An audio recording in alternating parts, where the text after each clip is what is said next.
Good afternoon, Bluebeamers. My name is Troy DeGroot with U Chapter 2, and I'm excited to partner with the team at Brighter Graphics to deliver world-class Bluebeam training and customization services so you can get the most out of your Bluebeam investment.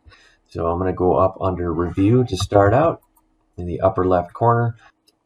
Okay. Next one up here is our preferences.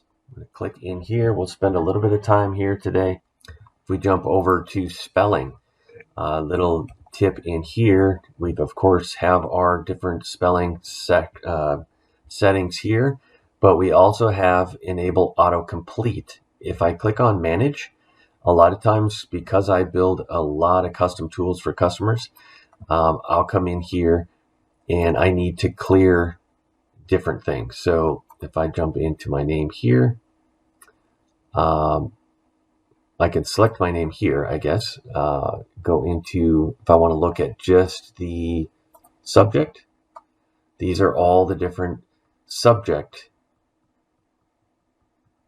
entries that I've put in. And I can look through here if there's ones I'm never going to use again.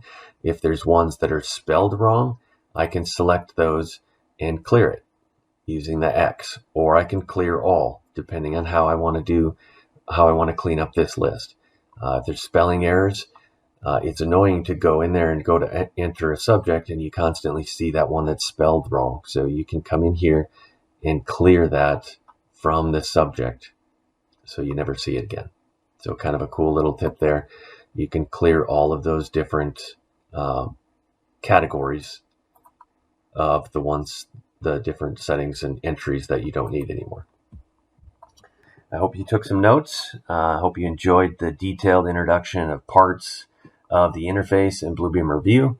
Thanks for joining us. Reach out to Darren and his team at Brighter Graphics to learn more about additional licenses of Revu Extreme or the small investment of upgrading your existing seats.